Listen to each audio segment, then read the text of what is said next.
So welcome to the channel. In the previous Fab video, I made or extended a shifter mount. Now, this is the old shifter mount.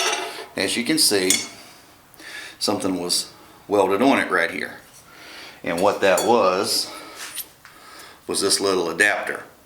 This slides down over a stalk in the car, pin goes through, and your shifter's sitting up here. Like so. Mimosa tassels. So it's sitting up here like this. Well, we cut this part off because that one from the other video is going on there.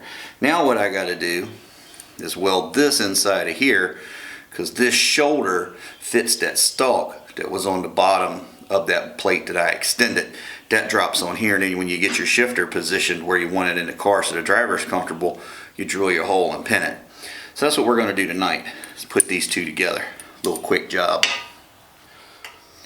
So what I got to do now, since I'm going to be putting these two together, I got to put something in here to keep this from falling all the way down so it'll stay at the height that I want it.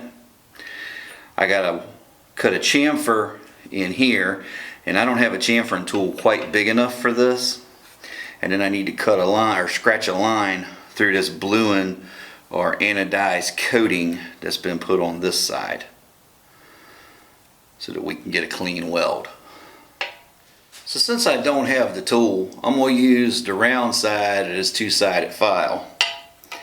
And I'm just going to go around and just work my way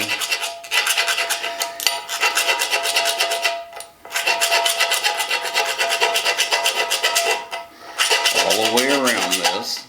Doesn't take a whole lot. Yes, I hit my thumb. Doesn't take a whole lot.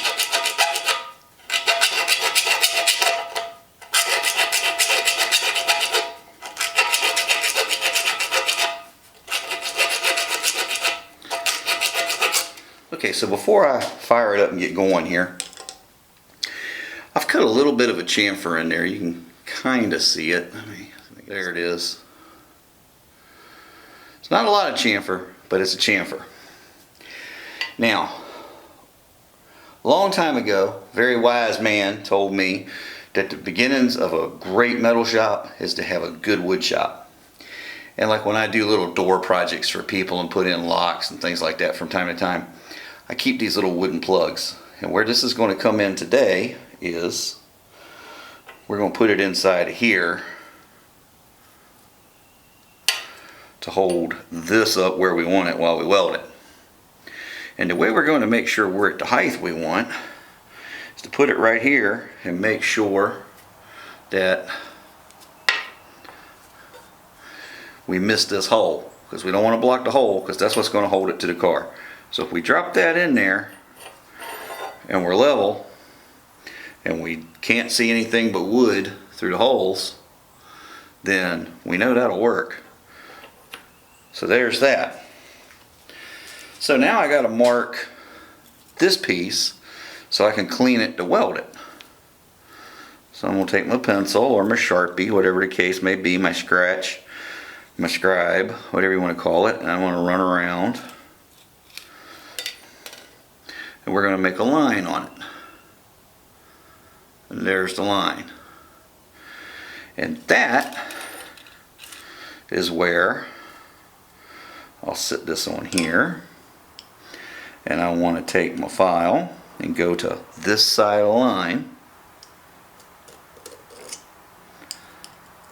And I want to work my way around a little bit at a time and clean it off. And I won't bore you while I finish doing that. Now, the other day during the vise salvage video, I made a comment about how I really like these vices. Well, here's why I like these vices. Because they're technically a plumber's vise is what I've always heard them called. If you turn this thing over, you got a pair of jaws in here for holding the pipe, but you got a pair of jaws up here for holding the pipe. Now, that also, if it will go small enough, which in this case, it's not small enough, but it'll do what we need it to do. I can drop the piece in, I can drop the plug in, and I can drop the prepped part in. And It won't hold it square, but it will hold it. See, it's loose. So I got to find something to stick in here around it to tighten it up. So give me just a second while I do it. Now, one thing I could do is take the jaws.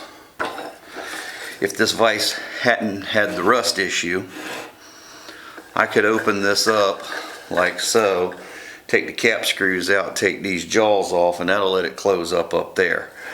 But we can't do that because of the rust situation. Well, I ain't gonna say I can't do it. I'm gonna say I don't want to deal with breaking off a bolt in it right now. These screws will turn. These wouldn't budge. So, and I did break one right here off, as you saw in the video, so I don't want to do that to it. So we'll get something to go in here to tighten it up.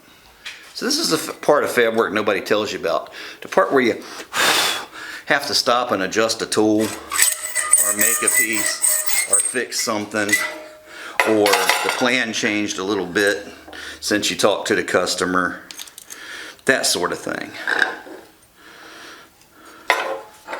So just like this, I haven't had this vise very long, so I haven't needed to make one of these for it.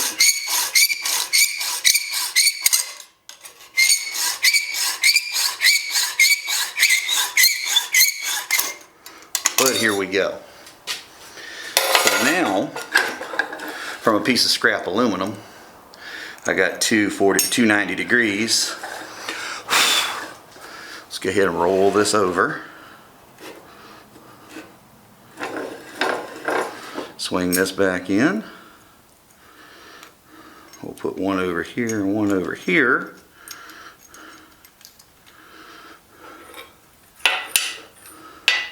Make sure we got the hole going down. Don't want to weld the wrong side of this thing.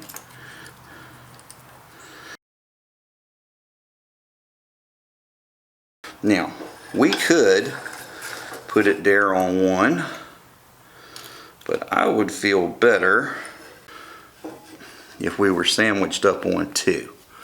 And then drop the plug in. We're still above the hole. Drop this in. We got clear metal above, so we're ready to weld. Okay, so we're square here and level.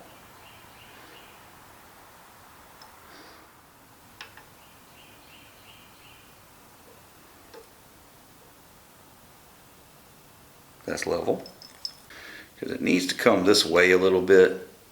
So what I'll do is tack this side, and I can bend this side and bend the tack over, and then we'll weld it.